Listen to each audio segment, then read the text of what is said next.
এক পায়ে দাঁড়িয়ে সব কাজ ছাড়িয়ে উঁকি মারে আকাশে।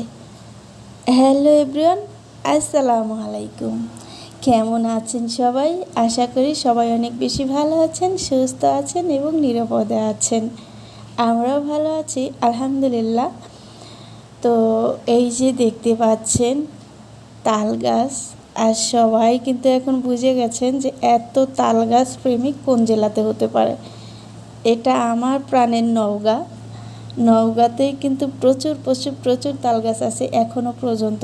আর আমাদের এই তাল গাছের উপকারিতা কী বলবো, এটা পাতা গাছ কাণ্ড সবই দিয়ে কিন্তু আমাদের উপকারে আসে। যেমন পাতা দিয়ে অনেক মানুষ পাখা বানায়, ঘর ছাউনি করে, জটগুলো আছে পুড়িয়ে দাঁতের মাজন করে।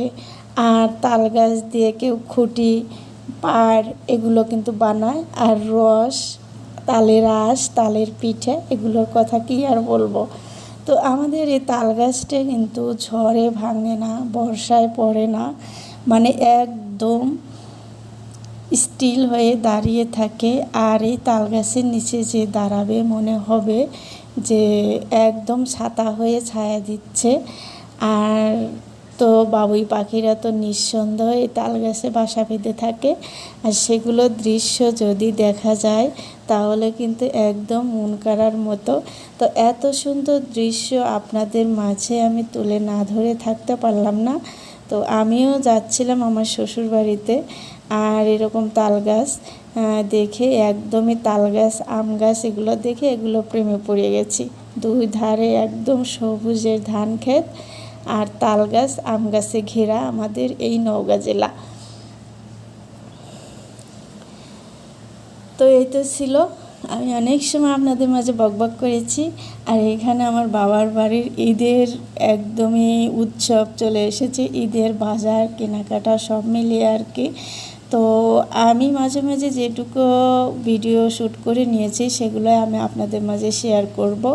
তো এখানে আমার ছোটো ভাই কিছু বাজার করে নিয়ে এসেছে। আসলে মূলত আমার ভাই না, আমার ভাবি এবং আমি গেছিলাম। আমার ভাই একটু ব্যস্ত মানুষ, তো যার কারণে আর কি সময় করতে পারিনি। তো যে দোকান থেকে আনতে বলেছে আমরা ওই দোকান থেকে ঈদের যে টুকিটাকি বাজার নিয়ে আসছি। আবার যা লাগে সাংসারিকভাবে যা লাগে তা সব কিছু একটু কেনাকাটা করে নিয়ে আসছি।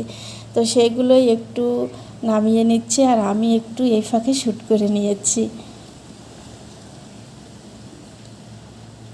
তো গ্রামের ঈদ বলে কথা, গ্রামের ঈদগুলো কিন্তু এরকমই হয়, সাধ্যের ভিতরে যে যতটুকু পারে ততটুকুই মনের আমেজ মিটিয়ে কিন্তু করে বাজারঘাট করার চেষ্টা করে।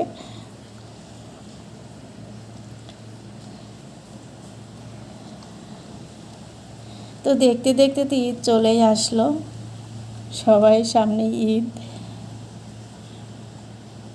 তো এখানে যে টুকিটাকি যে বাজারগুলো করা ছিল সেগুলো বের করে নিচ্ছে।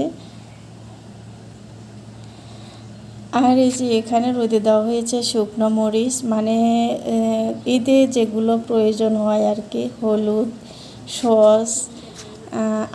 আমার আরও আর এক ভাবির দুইজনেরটা একদিনে যেহেতু ভাঙাতে যাবে, একজন মানুষের কাছে দিয়ে দিলে কিন্তু হবে, কারণ গ্রামের বাড়িতে এরকমই হয়।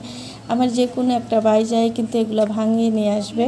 তো এগুলো এই যে ভিন্ন ভিন্নভাবে মেলে দেওয়া হয়েছে। আর ঈদ বলে কথা, ঈদ হবে ঘর লেপবে না, এই যে মাটির ঘর সুন্দর করে পরিপাটি করে লেপে নিচ্ছে। আর এই কাজটা করছে আমার ছোট ভাইয়ের মেয়ে, একদম ছোট কিন্তু তারপরও পরিপাটি করে কাজগুলো করতে পারে।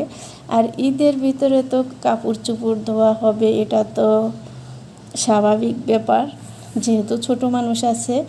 আমার ভাইয়ের 4টে ছেলে মেয়ে, তো ওদের অনেক কাপড় চোপড় হয়, কারণ ওরা সবাই ছোট ছোট মানুষ। দেখা যায় ধোয়া জামা কাপড় একটু পর পর পরে সেগুলো নোংরা করে, গ্রামের বাড়ি ধুলাবালি। তো সব মিলে আর কি অনেকগুলো কাপড় চোপড় ধুয়ে দেওয়া হয়েছে। যে এখানে অনেকগুলো জুতো, কারণ এই জুতোগুলো সবগুলো ধুয়ে দিয়েছে। আর এই কাজগুলো আমার ভাইয়ের মেয়ে কিন্তু করেছে। মাশাআল্লাহ, ও ছোট মানুষ কিন্তু অনেক সুন্দর কাজ গুছিয়ে পরিপাটি করে করতে পারে। তো এটাই ছিল আজকের ব্লগ ভিডিও। তো সবাই ভালো থাকবেন, আল্লাহ হাফেজ।